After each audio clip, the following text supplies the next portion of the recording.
কোথায় অভিষেক বন্দ্যোপাধ্যায় 15 কোটি টাকা চেয়েছে? কোথায় ইডি প্রেস রিলিজ করে এত কোটি টাকা প্রসিড অফ ক্রাইম উদ্ধার করেছে? কোথায় লিপস অ্যান্ড বাউন্স রয়েছে? এগুলো আমরা দেখাবো। ঢোক গেলে বলছে যে না, ইলিগাল অ্যাপয়েন্টমেন্ট হয়েছে। আগে তো বলোনি। ও সিবিআই ইডি এসে গলা চেপে না ধরলে বলবে না? প্যানেলটা দিতে পারবে না, অন্য শপথে ছেড়ে দিন। যে প্যানেলে নিয়োগ হয়েছে সেই প্যানেল এরর ফিরে প্যানেল প্রকাশ করার ক্ষমতা নেই। আকাশ থেকে পড়ছে সিবিআই ইডি, আকাশ থেকে পড়লে হবে না। যা দুর্নীতি হয়েছে সে দুর্নীতিগুলোকে সুনীতিতে পরিণত করতে হবে। তৃণমূল তাদের কাছ থেকে আবার নীতিকথা শুনতে হবে।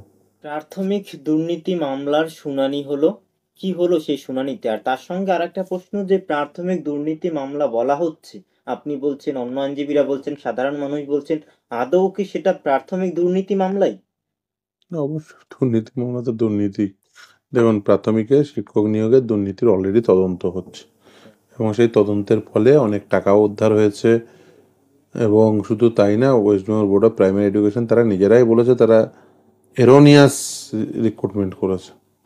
এখনো পর্যন্ত আপনি ওই বোর্ডকে জিজ্ঞাসা করুন বা হোয়াটসঅ্যাপ রাজ্যের মুখ্যমন্ত্রীকে জিজ্ঞাসা করুন না যে প্রাথমিকের নিয়োগের প্যানেল কোথায়।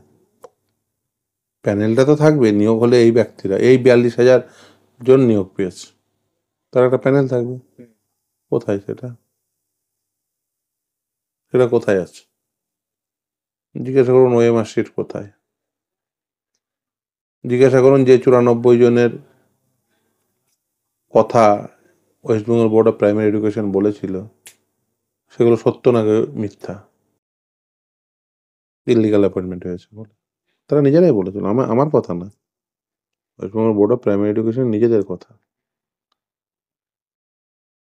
নোটিফিকেশন দিয়ে 2022 সালে বলেছিল যে আদালতের নির্দেশে আমরা এররযুক্ত লিস্ট বের করেছি, এরর ফ্রি লিস্ট ইমিডিয়েট বের করব। ডেট 2022-এর কাজে খুব ব্যস্ত ছিল। ডেট 2022 তো কবে তার পরীক্ষা কন্ডাক্ট হয়ে রেজাল্ট প্রকাশ হয়ে গেছে। তারপর সেখানে রং কোয়েশ্চেন আছে বলে মামলা হয়েছে। সেই মামলার শুনানি যেহেতু ডিভিশন বেঞ্চ একটা ম্যাটার পেন্ডিং, সেই জন্য ডেফার করেছে, গ্রীষ্মের ছুটির পরে হবে। 17 সেটা আউট অফ লিস্ট করেছে, কারণ সেই প্রসিডিংটা শেষ হওয়ার পরে হবে, যেটা ডিভিশন বেঞ্চে। আর 2017 নিয়ে রং কোয়েশ্চেন, সেটা ছুটির পরে হবে তার শুনানি। তো একটার পর একটা টেট 2014, সেখানে ওএমআর সিটি নেই, 6টা রং কোয়েশ্চেন, সেটা আদালতে সেদ্ধ হয়েছে, প্রতিষ্ঠা পেয়েছে। এইভাবে তো প্রতিটি নিয়োগে, প্রতিটি টেট কন্ডাক্টে ভুল হয়ে যাচ্ছে।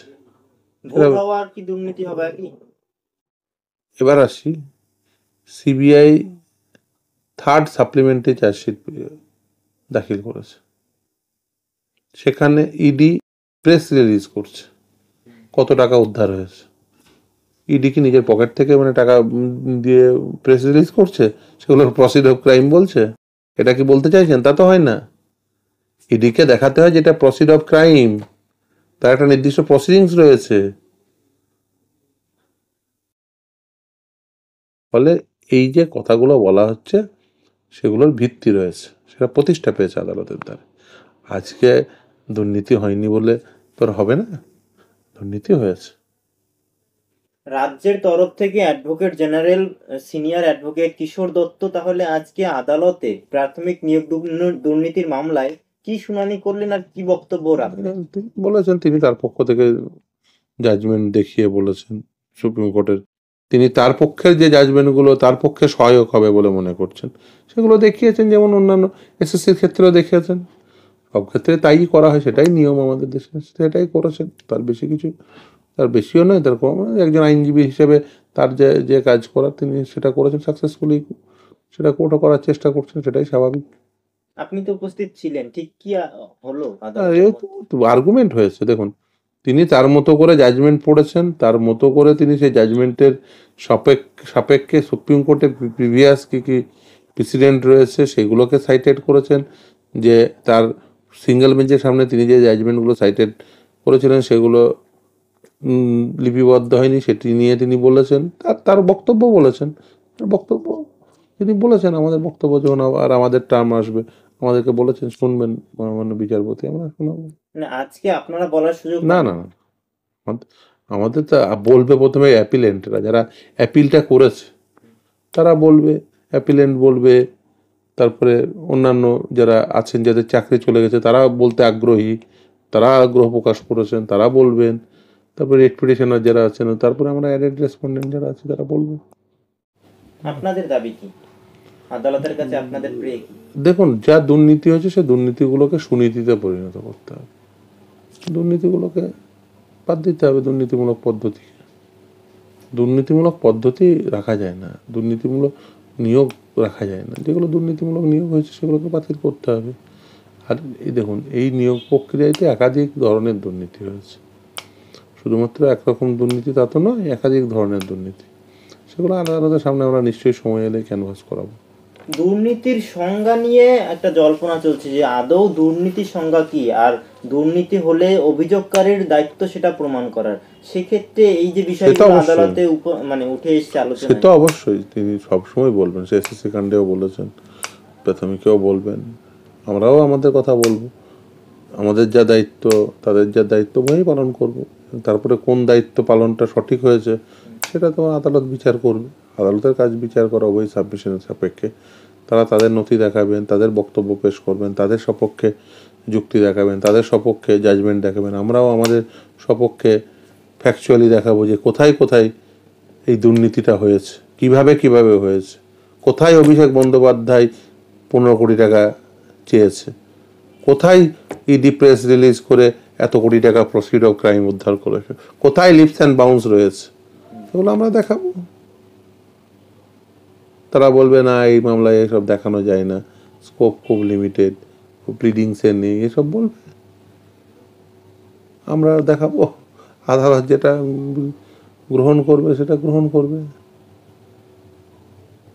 আরে যেগুলো পাবলিক অথরিটি যে ডকুমেন্টগুলো দিচ্ছে সেগুলো তো সব ডকুমেন্টগুলো তো অ্যাভেলেবেল। এই যে এখনো পর্যন্ত এরর ফ্রি লিস্ট বের করতে পারলো না, আজকে 2025 সাল, 2017 সালে নিয়োগ কমপ্লিট, আজকে 2025 সাল, 8 বছর হয়ে গেল, একটা এরর ফ্রি লিস্ট বেরোলো না।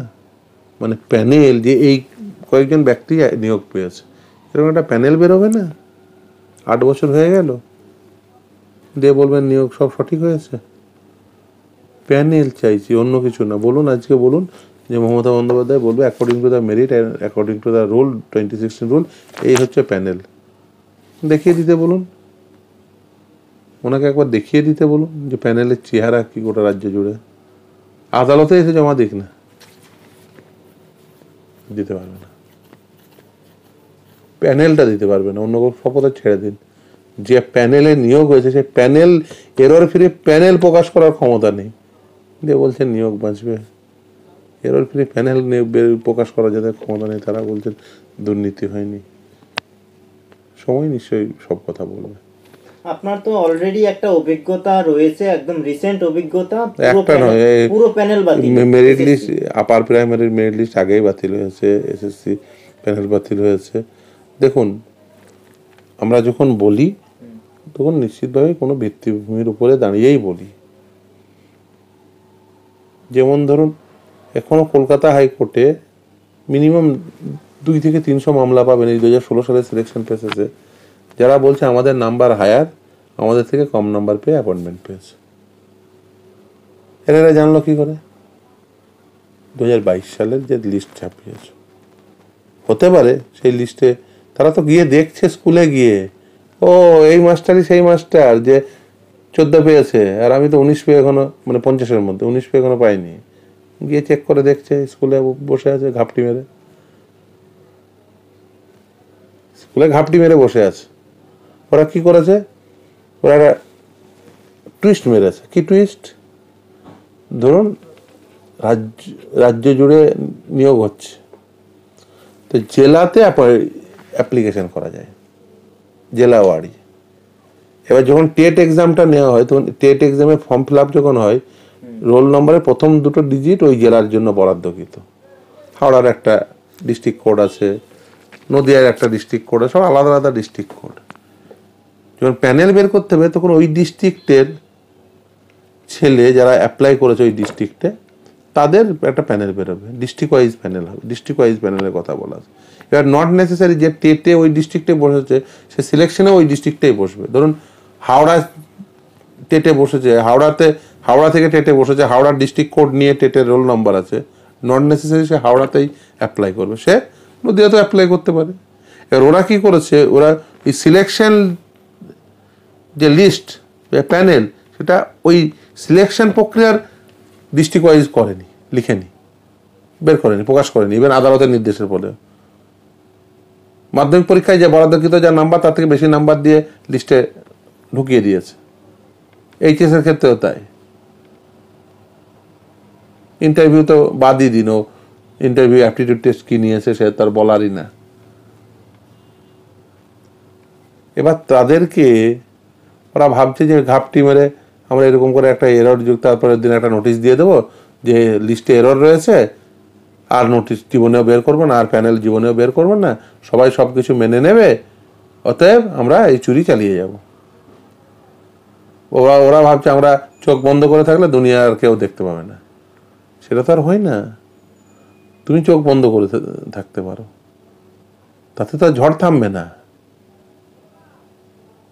তুমি মনে করতে পারো এরকম একটা লিস্ট ইয়ে করে দিয়ে কেউ আর বুঝতে পারবে না। আরে লোকে তো দেখছে এই অমুক ব্যক্তি যে 14.3 পেয়েছে, সে কোন স্কুলে আছে, তো গিয়ে খোঁজ নিচ্ছে স্কুলে, তো বেরিয়ে যায়, তাই না? এই যেভাবে ভেবেছিল যে প্যানেল প্রকাশ করবো না, ব্রেকে জব মার্কস প্রকাশ করবো না, সব লুকিয়ে টুকিয়ে রেখে দেবো, তো সব বেরিয়ে যায়, বেরিয়ে গেছে, একইভাবে বেরিয়ে গেছে। প্রাক্তন বিচারপতি বর্তমানে সাংসদ অভিজিৎ গাঙ্গুলির যে রায় ছিল প্রাথমিক দুর্নীতি মামলা সংক্রান্ত, সেই মামলার রায় বারংবার উঠে আসছে। বর্তমান যে সেটাই তো চ্যালেঞ্জ করেছে, সেটাই চ্যালেঞ্জ। দেখুন, প্রাথমিকে শিক্ষক নিয়োগ দুর্নীতিতে একাধিক মামলা পেন্ডিং। এই প্রিয়াঙ্কা নস্করের মামলা, এটা যেমন, সেরকম সোমেন নন্দীর মামলাও পেন্ডিং। সোমেন নন্দী রমেশ মালিককেও কিন্তু 2016 সালে সিলেকশন নিয়েই নির্দেশ আছে। এটা ভুলে গেলে চলবে না। অনেকে আকাশ থেকে পড়ছে সিবিআই ইডি, আকাশ থেকে পড়লে হবে না, ওই আকাশেই নক্ষত্র তারা সব রয়েছে, একটু গুলিয়ে যাচ্ছে, চিন্তা নেই, আমরা সব পরিষ্কার করে দেবো। না দাদা, প্রশ্নটা উঠছে যে প্রথমে বুঝতে হবে প্রাথমিকটা কি, তারপরে বুঝতে হবে টেট কি, তারপরে বুঝতে হবে সিলেকশন কি, তারপরে বুঝতে হবে সিলেকশনের দুর্নীতি কি। এই রাজ্যে প্রাথমিকে টেটও যে কন্ডাক্ট করে, সিলেকশনও সেই কন্ডাক্ট করে। মানে টেট পাস করলেও মাল সে নেবে, পয়সা সে নেবে, সিলেকশনে ঢোকাতেও পয়সা সে নেবে। মানে এ স্তরে স্তরে টাকা, স্তরে স্তরে দুর্নীতি, স্তরে স্তরে টাকা।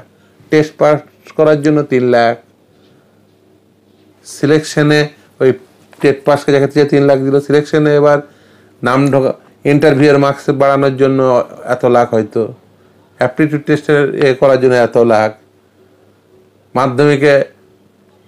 মাধ্যমিকের নাম্বার কম, তাকেও নাম্বার বাড়িয়েও করে দেওয়া হবে এত টাকা। এরকম করে তো স্তরে স্তরে দুর্নীতি হয়েছে,